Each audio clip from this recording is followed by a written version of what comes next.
Is the US-led coalition a bigger threat to Afghan civilians than the Taliban? The UN says more non-combatants are now being killed by allies than insurgents. I'm Imran Garda, and today's newsmaker is Afghanistan's civilian death toll. A roadside bomb suspected of being planted by the Taliban hit a bus this week filled with women and children.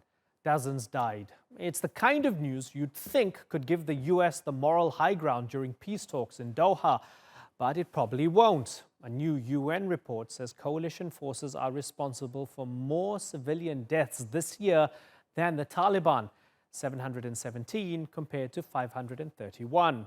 They're numbers which surely complicate America's exit from the war, because as US troops leave, the Afghan government will try to assert itself as the nation's legitimate authority. The only problem with that is that the Taliban already controls half the country, and it's hard to win over the hearts and minds of people who are burying their children. Haider Abbasi reports.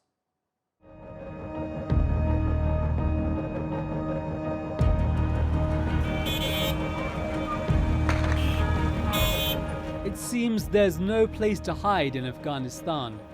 People are either killed by the Taliban or those fighting against them. My daughter called me. She begged me, "Dad, please come home. We're going to die." After 18 years of war, a new trend has emerged. The UN says Afghan and NATO forces are now responsible for most civilian casualties. In the first 6 months of 2019, those allied forces killed 717 civilians. In that same time, the Taliban and other militant groups killed 531. Since the US and its allies invaded Afghanistan in 2001, more than 147,000 people have been killed in the conflict. This year is the first time pro-government forces have killed more civilians than militants have. But the US military has rejected the UN's report. Washington says its study of civilian casualties is more accurate, but it hasn't published any details. Yet overall, casualties in Afghanistan are down. The UN says there were 3,812 deaths and injuries in the first half of this year, the lowest for the first 6 months of a year since 2012. The findings from the UN come at a critical time. The US is conducting peace talks with the Taliban in Doha, and Afghanistan is scheduled to hold a presidential election in September. But while the US is talking with the Taliban, it's also been bombing the militant group. And President Donald Trump seems to be pushing for a peace deal before he's up for re-election next year. The Afghan government is concerned any agreement will be rushed in Trump's push to win votes. So why are Afghan and international forces killing more civilians than the militants are? And what impact will this have on the presidential election? Haider Abbasi, The Newsmakers. Let's bring in our guests now. With me here in the studio is the former Afghan ambassador to Norway, Shukriya Barakzai. In Kabul, we have Afghan government spokesman Firoz Bashari. In London is Graham Smith, the author of The Dogs Are Eating Them Now, Our War in Afghanistan. And joining us from Monterey, California is Thomas Johnson. He's the director of the Program for Culture and Conflict Studies at the Naval Postgraduate School. Good to have you all on the program. Madam Ambassador, let me start with you first. Horrible to read that the Afghan government and the US-led coalition have been responsible for more civilian deaths during the first half of this year than even the Taliban and other armed groups, which include Daesh. Does that mean that they've lost the moral authority or the moral high ground now in this war? To be honest, the 18 years war, if we're going in judging by the half of year, which is we don't know what will make gonna happen after, let's say, 6 months or just after July, we don't know yet what will may happen till end of 2019. It's really hard to judge. But of course, the number of casualties was unfortunately always been high, because every single parties, when it comes to Taliban, when it comes to some government, when it comes to non-government and non-Taliban, other terrorist groups, they're always using this human shield. The issue of civilian casualty, to be honest, is not very new in Afghanistan. It happened just right now, just right after 9/11 in 2002. I remember the massive explosion in one of the wedding in one of the districts of Afghanistan in Helmand, where they kill innocent people. So this story is going to be continue. It never get end. But if you see the number of casualty, for instance, in 2007, 2009, 2010, was much higher, not compared to the Taliban. It was the civilian casualty when I'm talking. It's the casualty. It's the innocent Afghan people. They lost their life. But also remember, more than 45,000 young Afghan brave soldiers. They sacrificed their life too. Who will be responsible and in charge for that? Sure. And how we are counting this Sure. number for which side The and broader who's question, responsible? okay, the broader question moving forward is, if after all these people have died, the Taliban's no closer to being defeated. They control half the country, but we can address some of that a little bit later on. People are losing their lives, innocent people are losing their lives. For what is the big question, right? Feroz Bashari, has the coalition and the Afghan government become more dangerous for civilians than even the Taliban? The Afghan government has studied the recent report by UNAMA. We have serious observations on this report, especially on the mechanism of how they collected the data and the figures of civilian casualties and how they documented these figures. We believe that the Taliban are still responsible for most of the civilian casualties. We have exact figures. Our database in the Ministry of Interior shows that they're responsible for most of the civilian casualties. If I may give you an example of 3 days. Kandahar, Farah, and Kabul. Within 3 days, over 64 civilians were killed and 94 of them were wounded by the Taliban during suicide bombings and IEDs. I don't know how the UNAMA report ignored such but the UNAMA report, big the numbers. UNAMA But report from the Afghan also, government side, certainly, allow me to come in here for a second. What we know from the report is it's saying compared to last year, the number of civilians injured or killed by the coalition, especially when it comes to airstrikes, has more than tripled, and that there's blood on the hands of the people who are fighting the Taliban. Why would UNAMA want to lie about the Afghan government or the coalition? Isn't it better to rather admit that this is a really dirty war and that perhaps ugly things are happening and somebody needs to be held to account for the injuries and the deaths that are facing Afghan civilians? Let me explain this. This is a bit technical issue. It's not about lying. It's about mechanism, the proper mechanism one used to collect the data about civilian casualties. We believe that the UNAMA has ignored hundreds of examples and incidents where civilians were deliberately, intentionally targeted by the Taliban. We believe that the UNAMA report, the source for the UNAMA report was mainly the media, whereas the media do not cover every single incident in which civilians were harmed and killed. So we have serious questions on the mechanism UNAMA report was written. So Feroz, so on the you Afghan and government side, so you and the U.S. military both reject UNAMA's methods and findings. I don't want to get bogged down on this issue because I do want to broaden it out into the politics, peace talks in Doha, and so on. But Graham Smith, are we failing to see the wood for the trees when it comes to this report? Are we accurately freaking out when we see a report that says that it's not the Taliban doing the most civilian killing right now in Afghanistan? Yeah, so as you're hearing, the government rejects the findings of the UN report. The Taliban also reject the findings of the UN report. That's pretty normal. You know, the Taliban have been saying for years that they don't like the way the UN counts civilian casualties. They've been doing it the same way for more than a decade.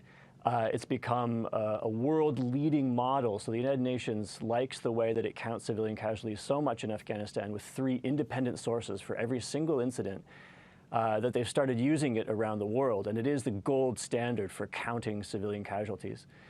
But you're right, that we have to look more broadly at the fact that this is an ugly, ugly war. It's been getting bigger every single year for the last decade, except this year. And that's the thing that I think we need to pull out from this UN report, is that civilian casualties are actually down.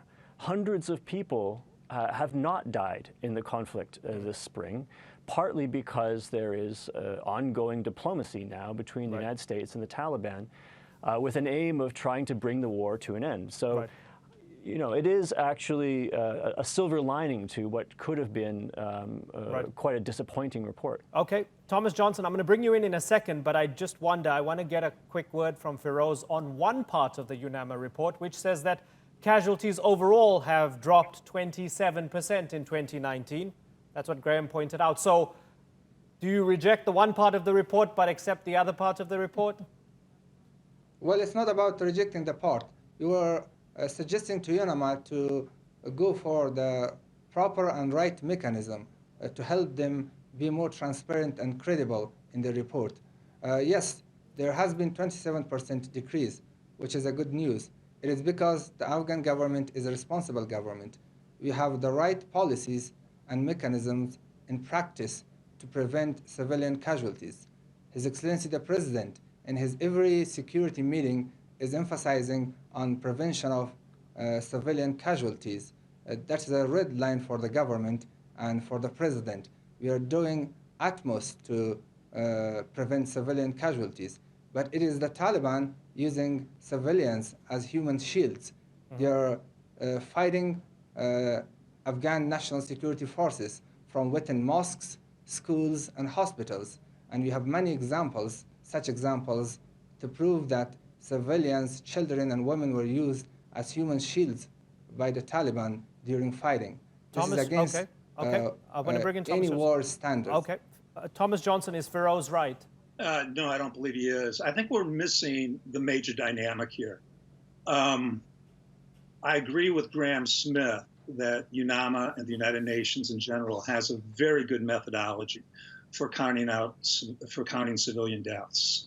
What we're missing is that if you only have one tool in your bucket, everything, and it's a hammer, everything looks like a nail. Now, what am I getting to there?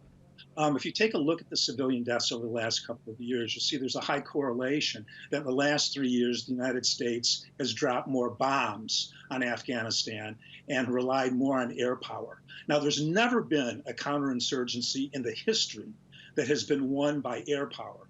But since the United States ground forces have been reduced to 14,000 people, and most of those are not even doing combat missions, we are spending most of our time dropping many of these bombs from high altitudes.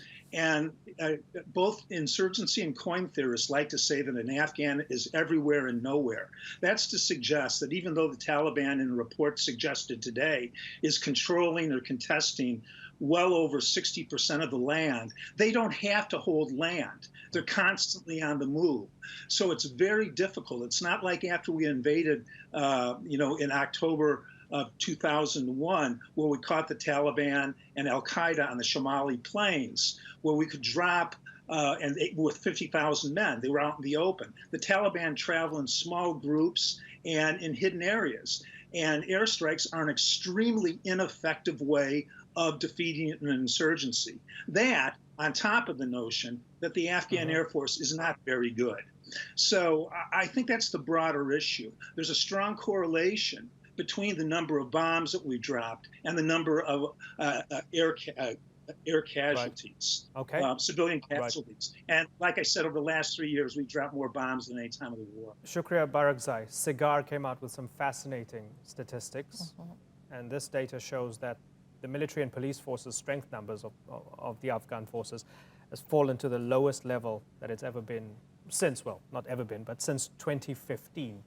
So we paint a picture here. Afghan forces very weak, and the US, as Thomas suggested, just dropping bombs from above, not engaging on the ground. Recipe for disaster, right?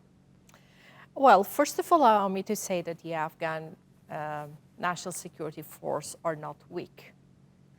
Weak is not a good, let's say, word to use for a brave, committed soldiers, which is they are standing and defeating the enemy of their country. Fewer and fewer and fewer of them with every passing year since 2015. And let me finish. They could be brave, undoubtedly brave. They are facing more than 22 terrorist networks, first of all. Secondly, which is why you need more of them, not less of them, right? They are paying everyday life, and that war is not only an Afghan war. This is not an internal war.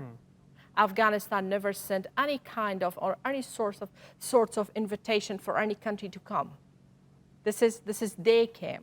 This is what they want. And why right now they think coalition forces are not good, Afghan forces are weak enough because of the exit policy. I hope the investment of the 18 years at least from the, let's say, on the lead was the United Nations, United States, and other countries, which is they were committed to fight against terror. They invest on Afghan National Security Force. And the good and wonderful moral from the Afghan National Security Force was made them to be able to defeat their country. And it's not because of the salary, it's not because of they... To defeat who? To defeat their enemy, despite of who is. But which enemy is being defeated? We just heard the Taliban controls 60% of the country. No, to be honest, what they are delivering by controlling 60% of the land. Controlling just the flag, it's a matter of flag. Listen, Taliban are terrible in government or in controlling. That's why the Afghan people rejected them and hated them. But that's not my point. They control, as an insurgency, 60% of the country. I believe Taliban are the reality. We cannot deny them. War is not the good weapon to go. The best is the diplomacy and peace talk, which is why would they need that? Here's the question, right? The Afghan government negotiating team that has just been named. So you have the American track in Doha, then the Afghan government negotiating team. They can't even call themselves an Afghan government negotiating team officially because it would upset the Taliban. Because the Taliban says we don't recognize the government. So you have to have people without a title. What do you want? So they call the shots when it comes to negotiations.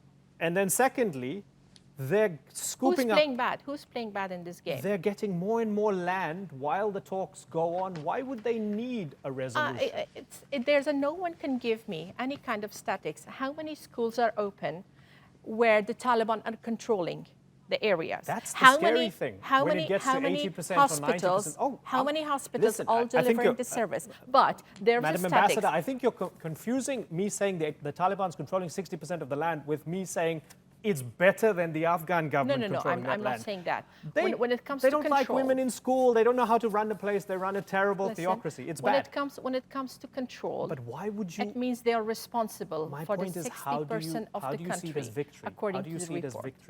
I will never say this is a victory. They set the because conditions whenever of peace Afghans talks are killing Afghan and their own country under different name, I will never give any kind of name or title of a victory. I see. Okay? And I believe those Afghan, which is they are committed to Afghanistan and to the people of Afghanistan, they will never go to choose way of violence or killing innocent Afghans, either in school or hospital, on the street or university. But is there anyone can say or can give us a figure how Taliban are delivering services to the people while it's claiming control? Control is just the sign of flag, which is carrying from one place to the other?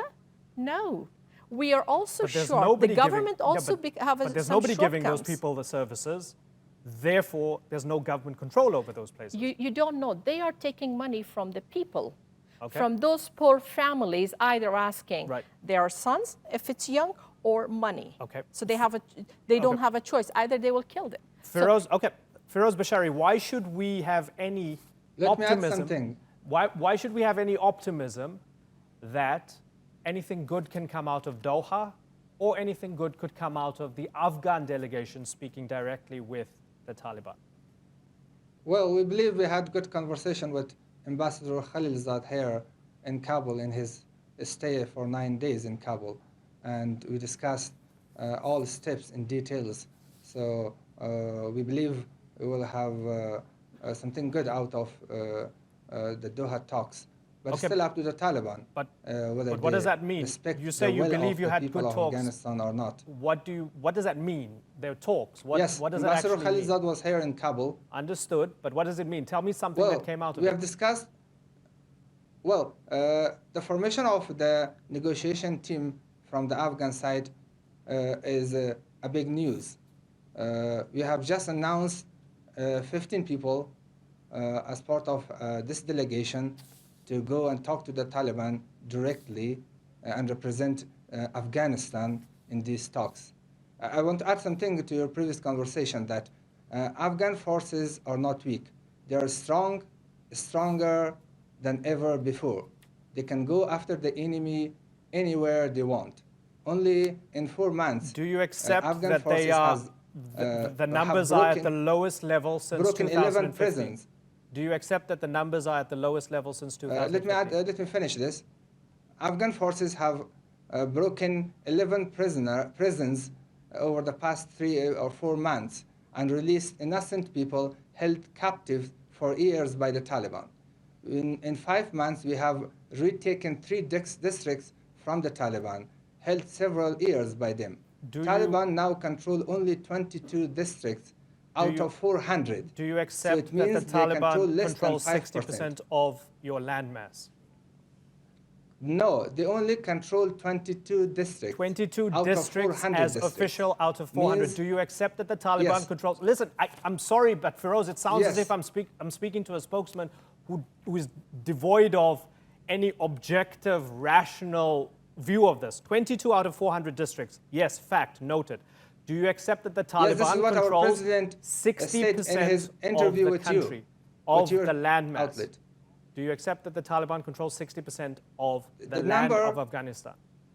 It is less than 5%, and Less than they don't 5%. have a permanent control on places. Okay. I won't continue with this line of questioning anymore because I think, let me go to Graham. Graham, if we're hearing the spokesman Well, we have from clear Ghani- examples to I'm s- prove all what we say. I understand. But President Ghani, in his interview with Tanya from TRT World, accepted that the Taliban controls more than 50% of the country. But he then said, well, at least there's a silver No, he lining didn't that it's say only that. 22 out of 400. But I want to go to Graham for a second here because, Graham, I want to Yeah, ask if we are in a situation where the Afghan government is in denial about the threat posed by the Taliban on the ground. Well, you do have a situation where both sides of the conflict underestimate each other's military strength. The Taliban don't think the government holds much territory. The government doesn't think the Taliban holds much territory. The U.S. government has stopped publishing those assessments, so we no longer get U.S. military estimates of territorial control. The last time that they published those, a few months ago, it showed that government control had been slipping and continued to slip for years. But I think what's important is that we're moving away from a situation where progress in Afghanistan can be measured according to lines on a battlefield or the number of soldiers that the Afghan government has. And now we're starting to talk about diplomacy, about ending the biggest armed conflict in the world at the bargaining table. And very exciting things are happening. I expect that probably sometime in August, we will have an announcement of some kind of initial agreement between the United States and the Taliban. Yeah, that's the hope. Don't hold me to it, So- but I think yeah. that's coming. Yeah, that's the hope from Zalmay Khalilzad. And once we have that, Yeah, go ahead. once we have that, we're likely to see a movement towards formal intra-Afghan dialogue. So we have seen informal contacts between delegates from the government, delegates from civil society and the Taliban. but we're probably witnessing the birth of a formal peace process for the very first time, and that's very exciting. Yeah, and as was mentioned, it's on two tracks at the moment because it was the Americans and the Taliban directly, and now possibly direct talks between the Afghan government and the Taliban. Let's see how it transpires. Thomas, I want you to have a little listen to Ashraf Ghani from that interview that was mentioned by Feroz, where President Ashraf Ghani spoke to Tanya Gutsozian from TRT World. Have a little listen to what he said about the peace talks and the upcoming election. The peace that will impact the election, if ever, is the peace between the Afghan government and Taliban, not peace between US and Taliban. As I said, it's a series of linkage. Second, our agreement with the US and our other interlocutors is to seek a preliminary peace, a framework agreement before the election. The election is critical because election is a certain process. It's a mandated process by the Constitution. And the next leader of Afghanistan, whether it's I or someone else, must have a mandate for peace, because peace is going to require hard decisions, hard bargaining, and being able to sell it back to the Afghan people. You know, they have to buy into peace. So Thomas, here's Ashraf Ghani saying that even if there's a peace deal in August, as was mentioned, if that happens between the US and the Taliban, that's only one part of the puzzle. There needs to be a peace between the Afghan government and the Taliban as well. And there needs to be that presidential election because you need an Afghan president to carry through with that mandate being supported by the Afghan people in ensuring that peace. What do you make of what Ghani had to say? Well, before I comment on Ghani's statements, let me just briefly suggest and straighten out a confusion of earlier parts of the interview. Nobody has ever suggested that the Taliban control over 60% of the land. The issue is they control or contest 60% of the land, and that's a very different issue. The Taliban probably only control between 10 and 15% of the land, as has been suggested, but they contest a lot. So it's a misnomer to suggest that they control 60% of the land. That's just not true, and nobody's ever said that. Now, getting to the peace talks, I'm optimistic when any warring parties talk, but I think that there will not be any type of settlement from the Taliban side unless they are involved in a big way in an interim government. And that might not involve Ghani at all. And Ghani will never accept an interim government that he's not running. So I would like to be optimistic, but I think that the interim government with Taliban playing a major role in some type of compromise government is going to be one of the key aspects that they are going to want to negotiate with Kabul forces, Kabul government. And I don't see that happening. So, I want to see this end through negotiations, but I don't see that it's going to happen anytime soon. But with that said, President Trump desperately wants the United States out of Afghanistan. But and I'm extremely fearful once the internationals leave that a civil war will break out within months. I want to ask you, Shukriya Barakzai, does it feel as if the Americans are in a rush to get out? Very much. And does that worry you? Very much, because that kind of exit policy may not only affect what they invest in Afghanistan and, of course, in the region.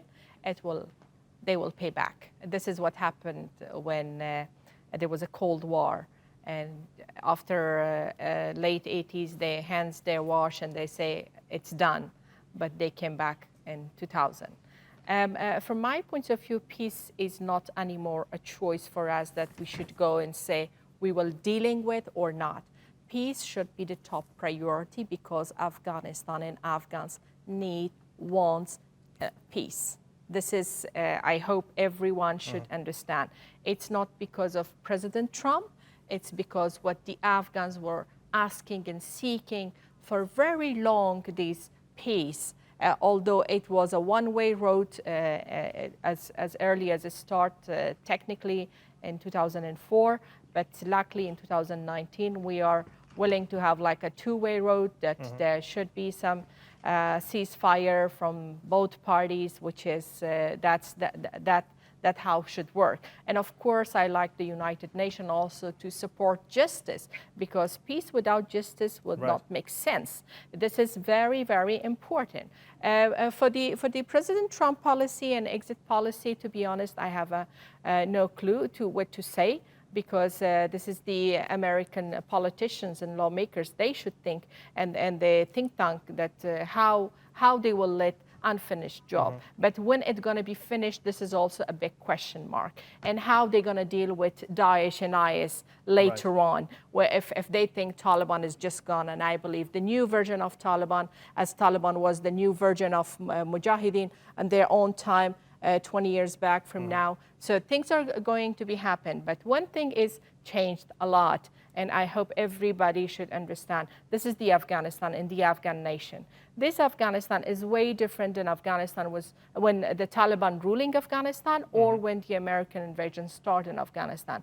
2019 is a different Afghanistan with different perspective among the Afghans. They've been engaged. We are not anymore a marginalized country. We are trying to have our own voice, despite of if some who would be the next president or interim government. But what is really important, to keep the frame of democracy for Afghanistan. This is what is important. Who's dealing with the peace talk? It's not important. Which kind of government and under which constitution it will frame, and what will be the rights of the people, and how they will deal with globally, internationally, with their coalition, with their with the other countries that we already been signed so many agreements, strategic agreements. So how they will deal, we will let that one. But I'm sure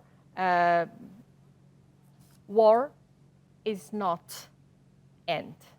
Okay, well, that's... Peace should be on the way. Okay, major questions ahead for Afghanistan and major challenges. Can I add something here? Listen, unfortunately, Firoz, your window's going to drop off the air right now because we're over time.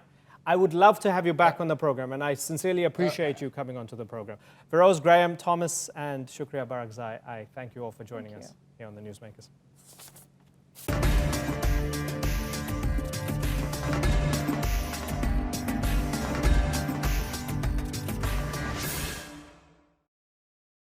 The race to militarize space is a very real thing. Gone are the Star Wars jokes that dogged Donald Trump when he proposed a US Space Force last year. Since then, China and Russia started throwing more money at nanosatellites, laser guns, jamming devices, and cyber attack software. And French President Emmanuel Macron is the latest to jump on board the Millennium Falcon. Hey, I didn't make any promises. Anyway, Macron says more than $4 billion is needed to reinforce his country's capabilities in space. But what's he talking about? What's out there that makes these leaders feel they have to either defend or colonize the stars to protect people here on Earth? Well, we'll get into that debate in just a moment. But first, this report by Adam Pletz.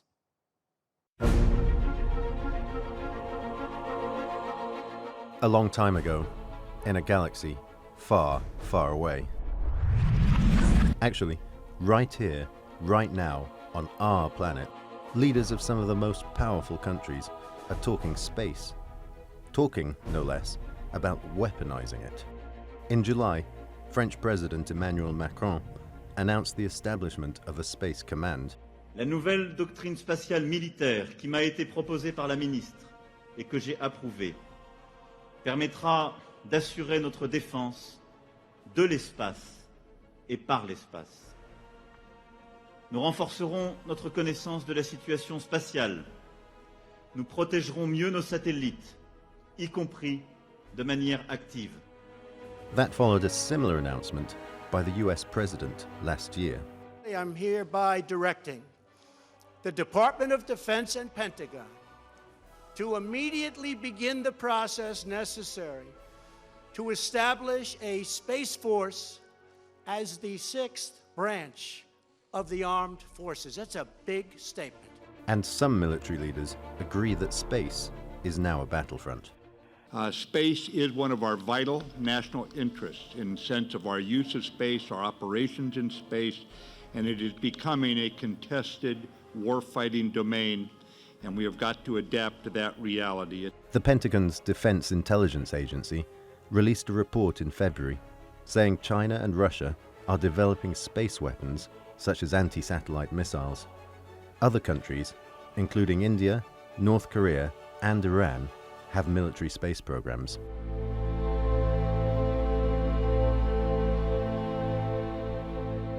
The 1967 Outer Space Treaty, signed by 132 countries, forbids the deployment of weapons of mass destruction in space, as well as weapons of any kind on the Moon and other celestial bodies. But conventional weapons are not banned, and the UN has raised the alarm at the prospect of future space wars, which could affect us all. Egypt's representative to the UN Disarmament and International Security Committee has expressed the concerns of the Arab, African, and non-aligned groups. Taking into consideration the extreme fragility and volatility of the outer space environment, it must not be allowed to turn into another battlefield or a scene for military conflicts that could have catastrophic implications. Satellites are critical to such a wide range of applications, from communications to international development, that they are a benefit to all humans. And the US operates the most satellites by far. Yet for some, the sky is never the limit. When it comes to defending America, it is not enough to merely have an American presence in space. We must have American dominance in space. So important. But if space is to remain for the benefit of all, as the UN intends, is it now time to ban the use of all weapons there? Adam Pletz, The Newsmakers. Let's go to our guest. Joining me in Cambridge, Massachusetts is Subrata Ghoshroy, a researcher at MIT's Science, Technology and Society program. In Atlanta, Georgia is Laura Seward-Forsythe. She's the founder of the space analysis and consulting firm Astralytical. And Dean Cheng is in Washington, D.C. He's a senior researcher on national security and foreign policy at the Heritage Foundation's Asian Studies Center. Good to have you all on the Newsmakers. Dean Cheng, let me start with you. When we hear the French say that we want to put machine guns on our satellites in outer space, should we all be worried? Well, I think first off, I'm not sure that they literally meant machine guns. That would probably do bad things to the spacecraft that was mounting them. But no, I think that what we are seeing is a ongoing process where nations are realizing that their space capabilities are vulnerable, are valuable, and therefore need to be protected. Whether or not there are kinetic systems that are put in place, or jammers or other things, we should expect to see a variety of space weapons being deployed. So, Subrata Ghoshroy, we almost accepted a certain element of militarization of space. Do we naturally have to accept a weaponization of space and maybe some of the rivalries and conflicts that are happening down on Earth starting to manifest themselves in space as well? No, not at all. I think that we have lived with a so-called militarized space for 50, 60 years now since the launch of the Sputnik. And the mutual respect of space assets by the superpowers, knowing fully well that weaponization or warfare in space will be suicidal for all. But that's what they're doing, right? I'm not sending up these weapons, and they're saying we need to protect our satellites, so we need to protect them in every and any way that we know. So I know you're hopeful that this won't be suicidal, but aren't they doing it anyway? Well, in this regard, I think that the US has a lot of responsibility into the situation that we find ourselves in. It's the leader of the free world, so-called free world. It's a leader, economic leader, military leader in the world. And instead of setting an example that we can actually control space from getting further weaponized and to avert any future eventuality, if we might call it that way, of a warfare, that is only doable with with diplomacy and treaty. And so far, we have that example. Right. So, Laura, the 1967 Outer Space Treaty bans weapons in space, and you can't use weapons of mass destruction. It says that countries should only use space for peaceful purposes and so on. Are those treaties now under threat given recent moves by countries such as the United States and what's announced by the French and the Chinese and the Russians and so on? Well, to clarify, the Outer Space Treaty says that you can't have weapons of mass destruction or nuclear weapons in space. It does not say you can't have any weapons in space. And it says that outer planetary bodies are meant for peaceful purposes. It does not say that Earth orbit is meant for peaceful purposes. So unfortunately, we are seeing an increase in militarization that is harmful for all parties, not in terms of protecting assets, but in terms of destroying assets, whether it's disabling a satellite or creating space debris by kinetic means.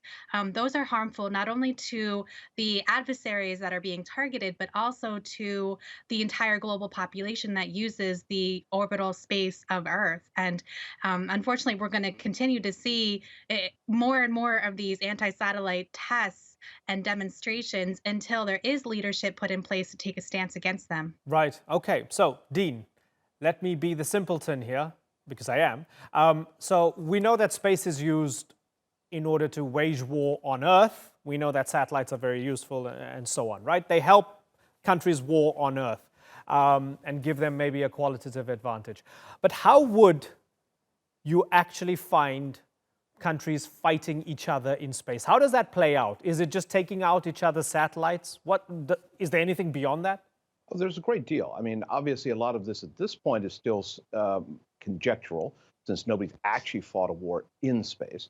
But what we already see is a variety of different counter space capabilities. For example, if you can figure out how to turn off your adversary's satellite, or simply make them turn away, then in that case, that satellite, which is overflying my country, if it's looking in the other direction or has turned itself off for the time it's overhead, is every bit as useless to your military planning as if I had fired an anti-satellite rocket at it. If I can hack into the control networks and deorbit the satellites, I haven't created debris. In fact, I could try and do this very safely, but nonetheless, you now have no satellites in space. I'm afraid, however, I have to disagree with the professor from MIT. To lay this at the feet of the United States is a fascinating exercise. I mean, India just recently conducted an ASAT test. India, which has long claimed, to want to express leadership, third way, et cetera, it has chosen to join the ranks of military capabilities in space. Why is it that why is India less responsible for this? China, of course, conducted the most debris-generating event in space with its 2007 ASAT test. Okay. Is that somehow right? Let's ask the professor. The responsibility of the US? So Subrata Ghoshroy, it's not just the US, it's India, it's Israel, it's Russia, it's China, it's France, it's Japan. Why just the US? I'm primarily talking about leadership here. It's certainly countries with a ballistic missile program can shoot down satellites, which has been demonstrated already by 4 countries, and if Japan wants to do it or whoever can do it. But India's space capability is nothing in terms of the enterprise's size and budget spending. We just have to look at a comparison with the United States. So I am, of course, saying that given that the leaders, and this is not just the United States, but the United States is the leader of the pack in pushing towards weaponization, and other countries which have many different kind of agenda. And I have written about this, that the Indian decision to destroy its own satellite 2-3 weeks before the election was motivated by electoral prospects of Prime Minister Modi. So they are just followers. And we have, the United States, we have blocked any consideration of a treaty that is proposed by the Chinese and the Russians since 2008. to prevent arms race in space, and we have blocked it completely. Okay. I want us to have a little listen. Just a second, Dean. I'm going to add something to what the professor said, and then you can respond. Let's have a little listen to U.S. Vice President Mike Pence. And today, other nations are seeking to disrupt our space-based systems and undermine our economic and military might as never before. For many years, nations from Russia and China to North Korea and Iran have pursued weapons to jam, blind, and disable our navigation and communication satellites through electronic attacks from the ground. But recently, our adversaries have been working to bring new weapons of war into space itself. Okay, so I wonder what kind of leadership is needed, Dean, given these circumstances? Well, I think that insofar as quote-unquote leadership is needed, one aspect of leadership is recognizing when the other side is not negotiating in good faith. When you look at the Russian and Chinese proposals for the prevention of an arms race in outer space, we find that none of their anti-satellite systems would be covered by this. For example, the 2007 anti-satellite test, which was a ground-launched interceptor which blew up a Chinese weather satellite, generating several thousand pieces of debris. That would be perfectly legal, even if Paris, the Prevention of the Arms Race in Outer Space Treaty that they proposed, were put in place. Now, to suggest that somehow the U.S., again, is failing to show leadership because it will not sign on to a one-sided treaty that the Russians and Chinese would benefit from, I find that a fascinating definition of leadership. I don't think that that's what Vice President Pence had in mind. Okay, Laura, should the U.S. be leading by example here? We should be, but under this administration and previous administrations, we've seen a lack of willingness to do so when it comes to taking a stance against kinetic ASAT demonstrations or tests or capabilities that would harm not only our adversaries, but the global population that uses space. So we're not talking about just targeting one satellite of an enemy and having it be done with. We're talking about creation of space debris that may or may not quickly deorbit, that may be harmful to other satellites, to the International Space Station, to rocket launches, to really anybody that uses the space. Unfortunately, we have seen in our current political climate a lack of willingness to put together new treaties. And so I do not see this changing anytime soon. Perhaps with future leadership, they might be more willing to use diplomatic or non-kinetic ways of protecting space assets. Right. Laura, I'm glad that you mentioned the International Space Station because you have countries that fundamentally disagree on so many things. At the same time that a country might be accusing the other of hacking their election, for example, you'd have two astronauts from the two countries working together in the International Space Station. A lot of goodwill, a symbol that the nonsense that we disagree on back on Earth, that doesn't matter up in space because this is for all of humanity. Do you think that with these recent developments, that kind of symbolism and cooperation in the International Space Station might come under threat? No. The International Space Station and similar partnerships in the past have proven to be very robust when it comes to geopolitical concerns. In fact, we've seen more cooperation in space than we have on Earth in a lot of cases. And so I wouldn't be surprised to see that continued partnership both in Earth orbit as well as future plans to go to the moon. Subrata Ghoshroy, you agree? I very much agree with Laura about her characterization of the U.S. position developing over administrations. It is not just Trump. It was Obama before that, it was Clinton. But one point I want to make about what Dr. Chang had said about the Paros treaty negotiations, and that is, we cannot just say because the opening proposal for negotiations contains something we don't like. It is the negotiation that we are blocking, not the content of the proposal. Obviously, as we negotiate, many things will be included, deleted, and so forth. We will have a rolling text. But to say that the first draft contains something we don't like, so we don't want to play, and we're taking our marbles and going home, that is ridiculous. And so as far as the other thing is concerned, yeah, totally. I also want to point out, I just came back from Russia. I was on a study tour, and I visited the Space Museum in Moscow. It was a fantastic experience.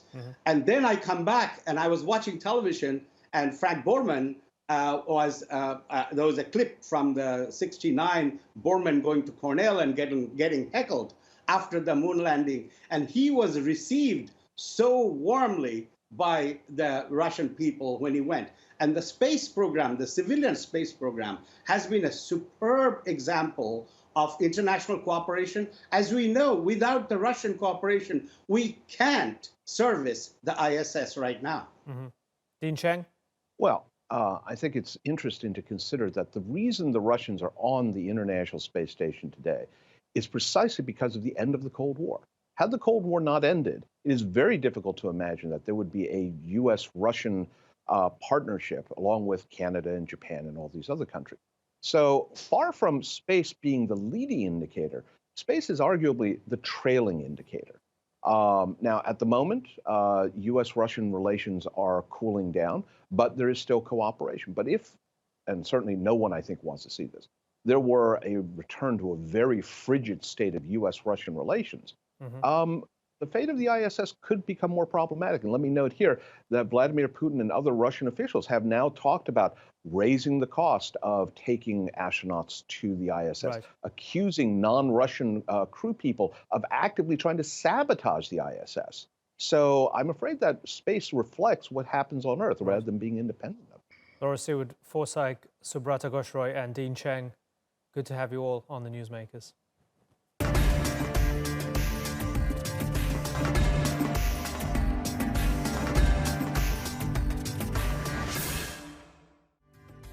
That's all for this edition of the Newsmakers with me, Imran Garta. Check out more of our stories on YouTube, Facebook, and Twitter.